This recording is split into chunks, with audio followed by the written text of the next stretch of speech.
Assalamualaikum warahmatullahi wabarakatuh. Kenalkan, nama saya Dina Yulistiandini dengan NIM K2020-01016 dari Prodi S1 Kesehatan Masyarakat Universitas Mandala Waluya Kendari. Di video kali ini saya akan mengedukasi tentang HIV atau AIDS. HIV adalah penyebab penyakit AIDS atau Acquired Immune Deficiency Syndrome. HIV kepanjangan dari Human Immunodeficiency Virus, suatu virus menyerang kekebalan tubuh.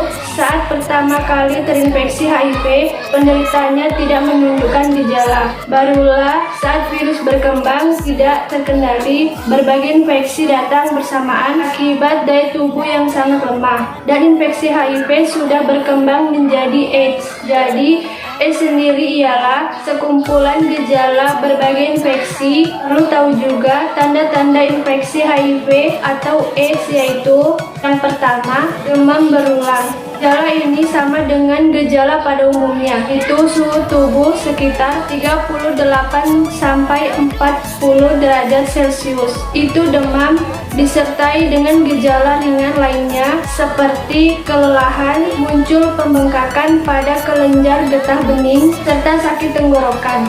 Yang kedua, nyeri otot.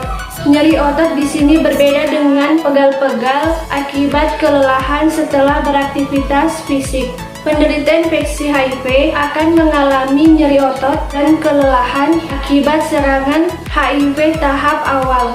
Yang ketiga, kelelahan. Respon inflamasi yang dihasilkan oleh sistem kekebalan tubuh bisa mengakibatkan lelah dan lesu pada tubuh. Kelelahan tersebut dapat menjadi tanda awal pun infeksi HIV yang sudah lanjut. Yang keempat, ruam kulit. Ciri-ciri memang tidak selalu ada, dan kemunculannya seringkali diabaikan karena ruam yang muncul hanya samar-samar, tidak seperti penyakit campak yang terlihat jelas. Yang kelima, penurunan berat badan. Menurunnya sistem kekebalan tubuh akibat infeksi HIV bisa menyebabkan berbagai gejala infeksi yang berdampak pada penurunan berat badan. Yang keenam, keringat malam. Bagi penderita HIV, tanda keringat malam akan terjadi walaupun saat tidak melakukan aktivitas fisik apapun. Ketujuh, sakit tenggorokan. Rasa sakit pada tenggorokan yang muncul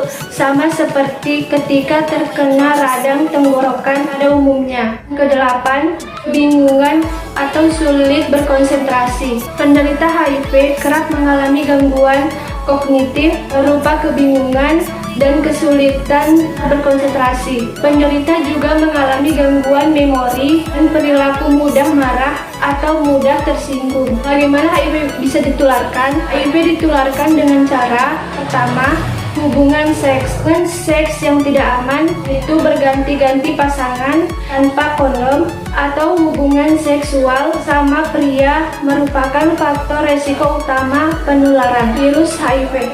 Kedua, penggunaan jarum suntik. HIV dapat ditularkan melalui pemakaian jarum suntik yang telah terkontaminasi dengan HIV. Misalnya, pada penggunaan narkoba suntik. Selain HIV, pemakaian jarum suntik secara bergantian memiliki resiko penularan virus lain seperti hepatitis.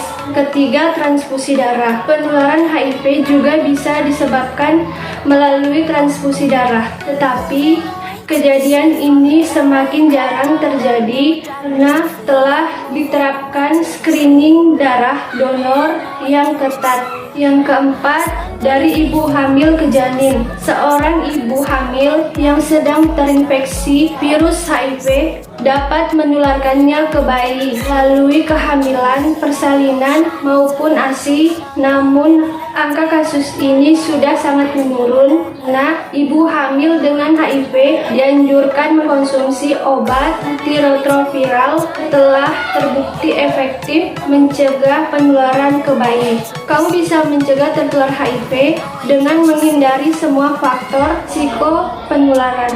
Yang pertama, gunakan kondom jika berhubungan seksual tidak aman. Yang kedua, hindari seks bebas. ketiga, hindari penggunaan jarum suntik bergantian. Dan yang keempat, sunat pada pria. Hidup dengan penyandang HIV, apakah penderita HIV harus dikucilkan? Tentu tidak. HIV tidak dikeluarkan melalui penggunaan alat makan bersamaan, air liur, keringat, sentuhan, ciuman, gigitan nyamuk, atau bekas toilet. Kamu tidak perlu menjauhi mereka. Berikan dukungan kepada penyandang HIV atau orang dengan HIV/AIDS sehingga mereka bisa dapat minum obat teratur dan hidup normal layaknya orang tanpa HIV. Itulah hasil edukasi saya tentang penyakit HIV. Kurang dan lebihnya mohon dimaafkan. Saya ucapkan wabillahi taufiq wal hidayah. Wassalamualaikum warahmatullahi wabarakatuh. Terima kasih.